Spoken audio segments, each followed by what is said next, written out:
Now is a great time to take a look at food labels. When looking at a food label, the first thing that you should look at is the serving size.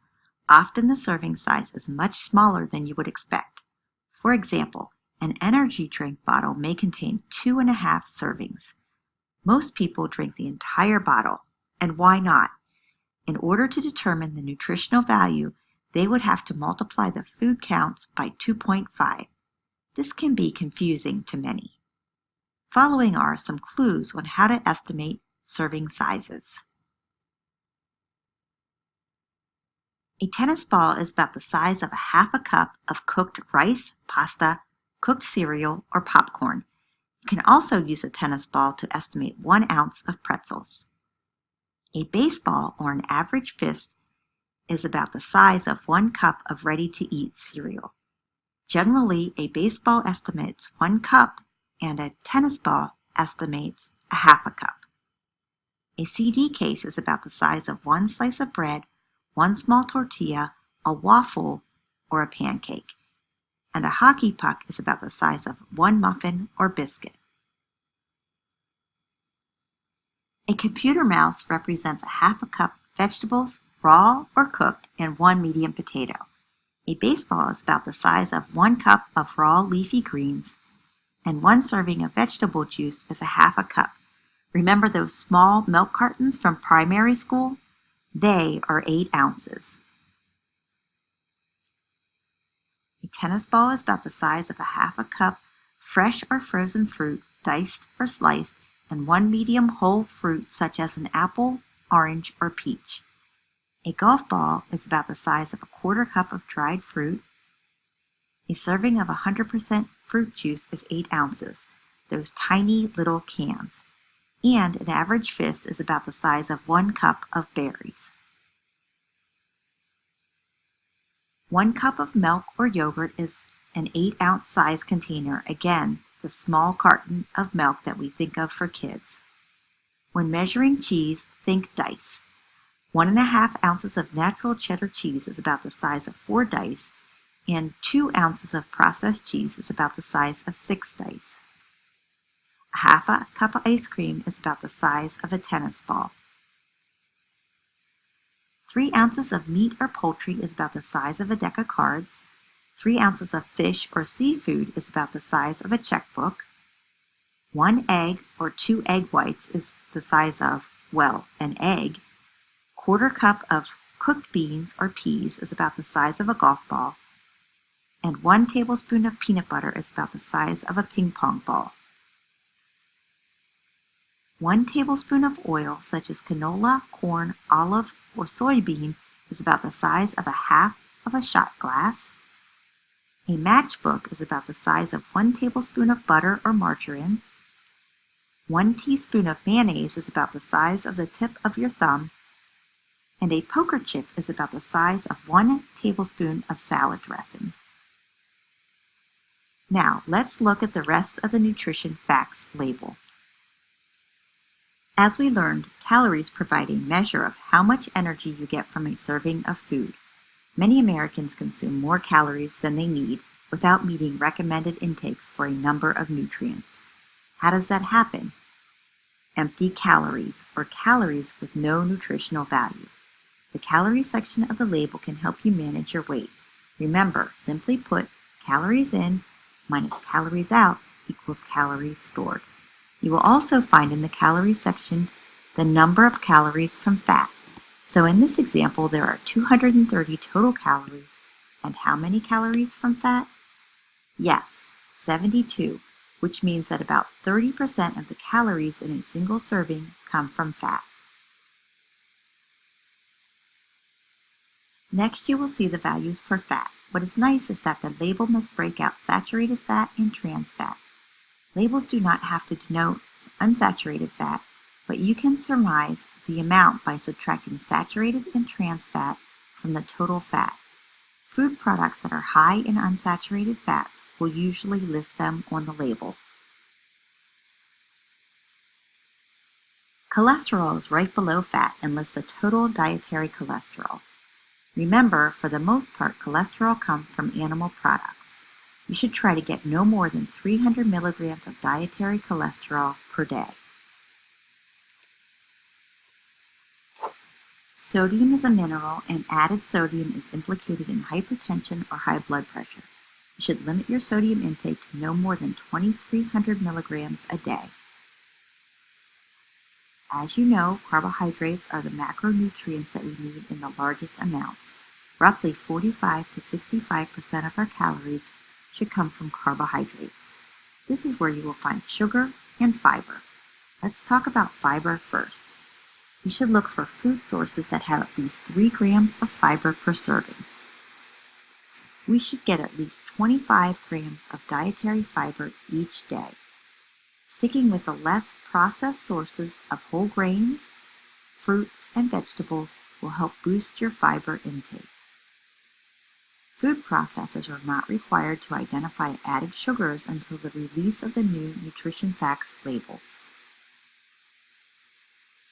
The best place to find added sugar is by looking at the ingredient list. Remember the list of names that sugar can be listed as? You kind of have to be a sugar detective to find it. Check the ingredient list for high fructose corn syrup, fruit juice concentrate, maltose, dextrose, sucrose, honey, and maple syrup. Check out these 2 ingredient lists for yogurt. The plain yogurt does not have any added sugar, while the fruit yogurt has high fructose corn syrup. Ingredients that appear first on the list have the highest volume, so the higher on the list, the more sugar. On this label, high fructose corn syrup is listed third, following milk and apples. And finally, protein. Remember, you can find protein in animal foods and beans and nuts.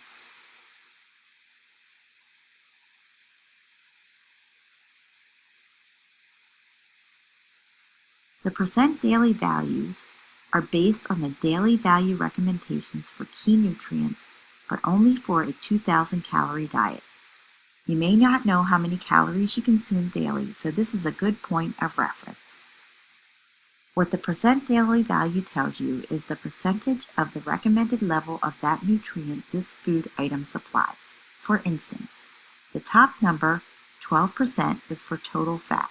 So that means you are getting 12% of your daily recommendation in this one food item. A general rule of thumb is that 5% or less is low and 20% or more is high. So for nutrients that you want to limit, stick with 5% or less and 20% or more for those nutrients that you would like to get more of. The statement percent daily values are based on a 2,000 calorie diet must be on all food labels, but the remaining information shown here does not have to be. The footnote shows the recommended dietary advice for all Americans based on 2,000 calorie and 2,500 calorie diets. There are updates coming to the nutrition facts label and are mandated to be changed January 1st of 2020 through January 1st of 2021. Here are the major changes to the new nutrition facts label. Calories, servings per container, and serving size are now easier to read. Serving sizes must be what consumers actually eat, not what they are supposed to eat. Information on added sugars are now included.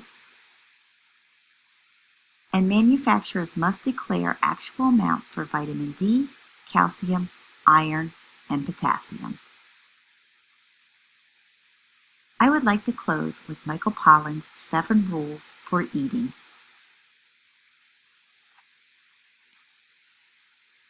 Michael Pollan does a great job of breaking open the food industry and provides great tips on eating a healthy diet. He has written several books on nutrition, one of which is In Defense of Food. Number 1, don't eat anything that your great-grandmother wouldn't recognize as food. Number 2, don't eat anything with more than 5 ingredients or ingredients you can't pronounce. Number 3, shop the perimeter of the grocery store. That is where you will find the fresh food such as vegetables, fruits, grains, meat, and dairy. The processed foods tend to be in the middle aisles. Number 4, don't eat anything that won't eventually rot. There are a few exceptions, such as honey. Things like Twinkies that never go bad aren't food. Number 5, it is not what you eat, but how you eat. Here are some tips for mindful eating. Always sit at the table, cook and eat in a good mood, focus on the taste, smell, and feel of the food, play soft, relaxing music, eat your favorite food last, no multitasking, turn off the television, respect your body and health, drink more water, do not hurry. You can download this mindful eating placemat from summertomato.com. To find it, just type placemat in the search. Another good source for mindful eating is eatingmindfully.com. Number 6. Families traditionally ate together around a table and not a TV at regular meal times. It's a good tradition. Number 7. Don't buy food where you buy your gasoline. In the United States, 20% of food is eaten in a car. Here are some tools to help you succeed. You can find the Harvard School of Public Health Healthy Eating Plate at nutritionsource.org. The Stop and Go Fast Food Nutrition Guide is a great source to help you make decisions about foods available at national chains. There is also a grocery guide which helps you to make decisions about food you buy in the grocery store. The food items are clearly labeled, red to represent foods that should be eaten on rare occasions, yellow to represent foods to be eaten every now and then, and green, which represents food to eat most often. The guides also include food counts such as calories, fat, and sodium to help you make healthy choices. You can download the guide free, or you can purchase the book on Amazon.com. There is a smartphone app which I downloaded some time ago. This is the most current, and you have the information with you all the time. Here are some additional smartphone apps: MyFitnessPal, Fujicate, Fitbit, and Spark People Calorie Tracker. We will close with one of my favorite Michael Pollan quotes: "Eat food, not too much, mostly plants."